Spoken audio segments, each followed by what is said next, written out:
people know that's still me. Like, like, bro, people like to differentiate. Like, yo, he's going Uncle Drew tonight. Like, what does that mean, bro? I'm the same. Like, it's, Yeah, yeah. but I was like, oh, I guess I got my nickname now. I guess I got my nickname now. Untucked Kyrie. You know about We know, Kyrie. We know that you're Uncle Drew. This is the Front Office Podcast. I'm flying solo. We're gonna dissect this Kyrie Irving, Kevin Durant, well, Kevin Durant, Kyrie Irving interview.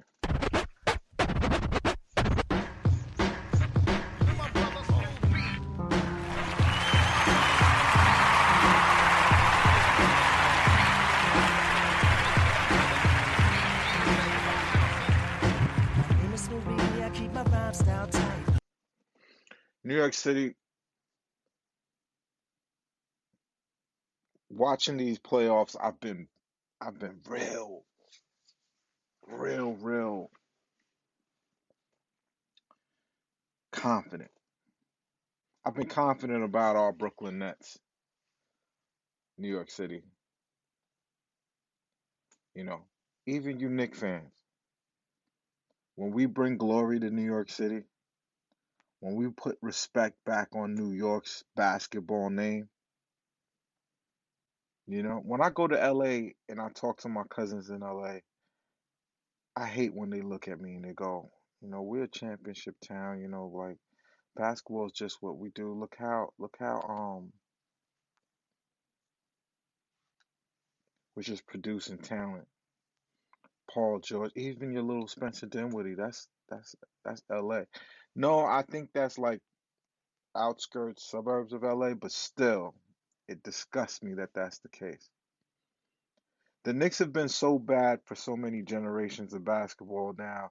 It has depressed the landscape of basketball in our city. We're not even generating superstars anymore. We're not even putting guys in the league like Rod Strickland, Mark Jackson. We're not even the place of point guards. Like this is the home of the point guard. And we haven't been slipping on rings on our fingers. Well, not on our fingers, but we must bring back basketball glory to New York City. So when I say that I'm confident for us, New York City, watching the Miami Heat go to the finals, I don't even feel like that's a fair statement because that's not a finals team. I get it, all a little cute, dirty playing that.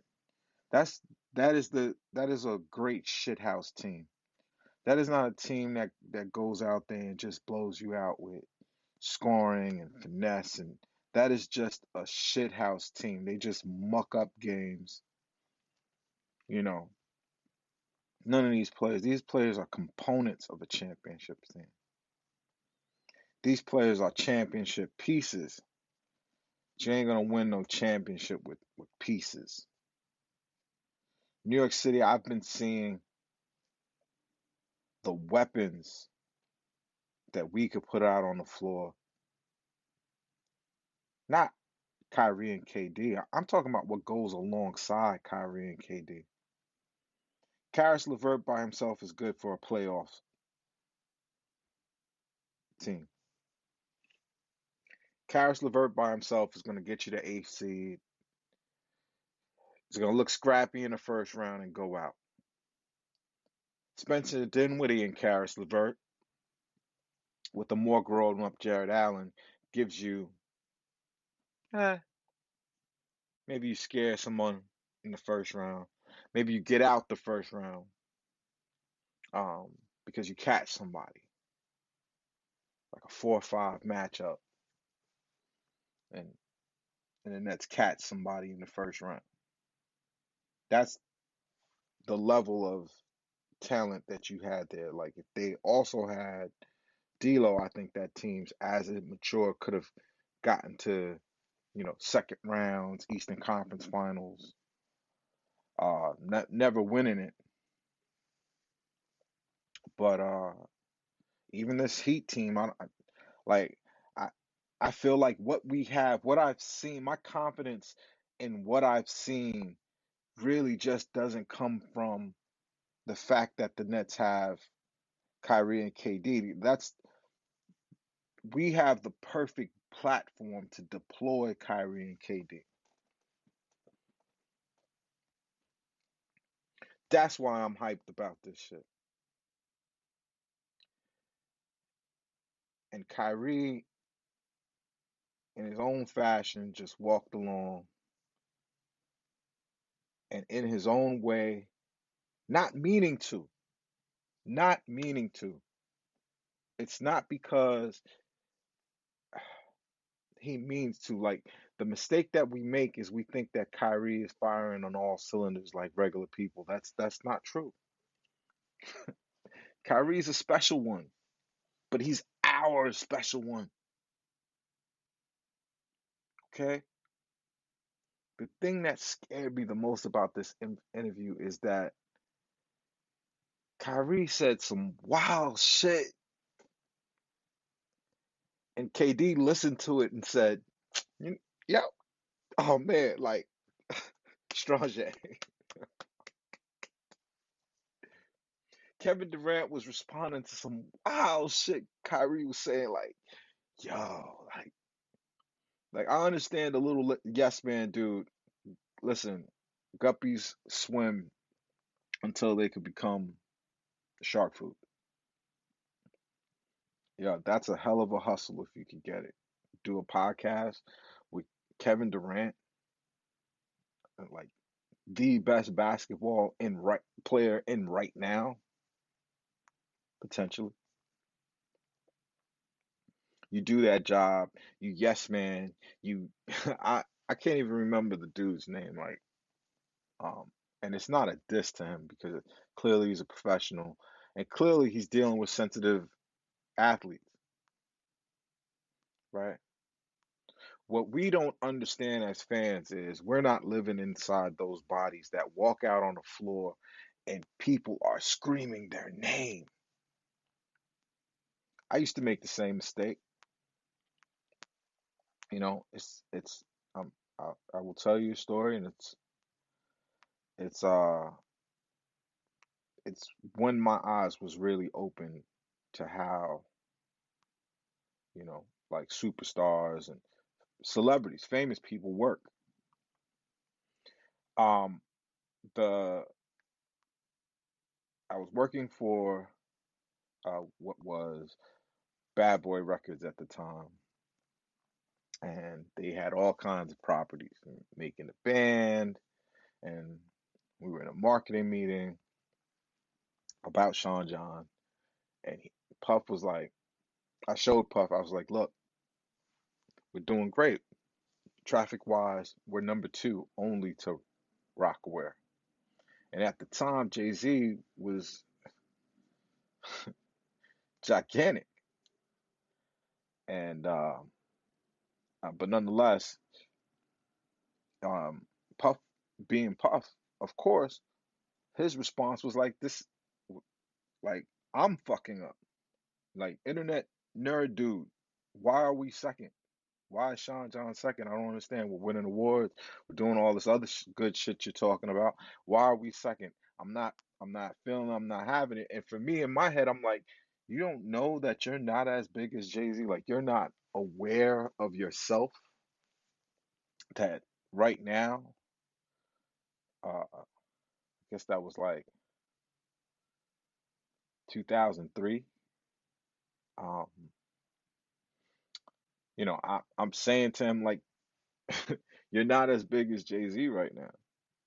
But that's not his perspective. That's not the way he saw the world. Because immediately after that, I had to follow and make sure the Making of the Bands dude at an appearance um, for 106 in Park took pictures in the behind the scenes so that we had them for the website. Like we gave them, it wasn't like you had iPhones back then. So back in ancient times, we just gave them a bunch of uh, disposable cameras and was like, "Yo, go at it." And we were walking over to 106 and Park with Puff, and I swear to God, like, and this is where the lesson comes from.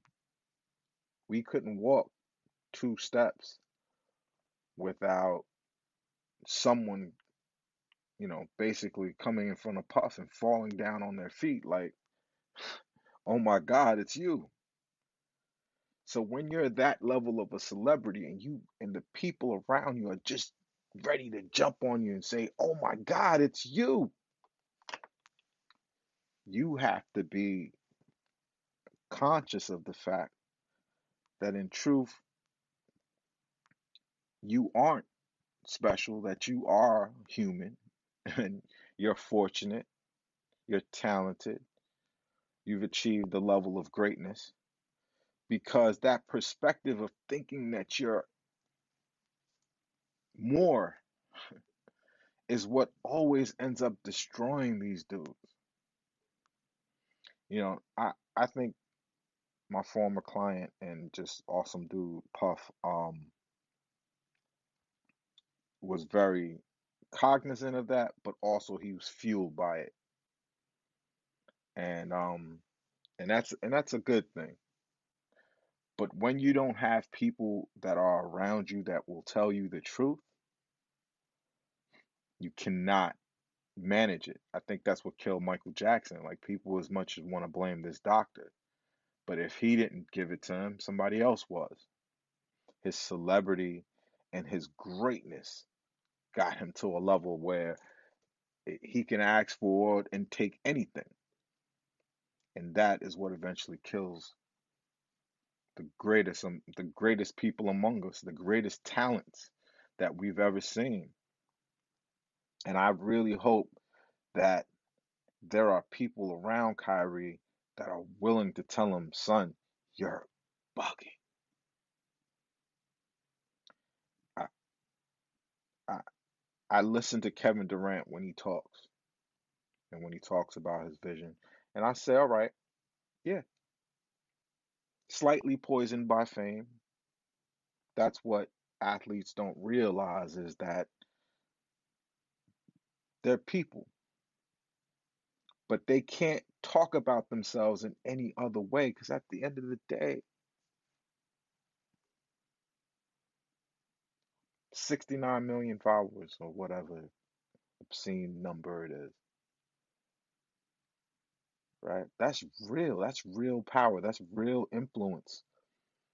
You can't think of yourself in any other way, right? And shouldn't. But at the same time, and I feel like this was the flaw in the podcast as a premise, where it wasn't the people that could challenge you. It wasn't the people that could, it just sounded like you and your yes man. There's no humanity in having someone sitting across from you who just basically goes, "Yeah, oh, when you did that, amazing." I was sitting at home, I speculated at first, but after I saw it, oh, amazing. That's the feedback loop around celebrity. And, I could tell you the great celebrities understand how that fame is poison. Like they'll never see reality again. How could you feel you're ugly if everywhere you go, women are are tripping over themselves to get at you? You can't. But a lot of dudes be ugly, you know. So the the first thing that kind of struck me, and it struck me really hard, was that this was a love fest, and there was going to be no one who was going to say, "Nah,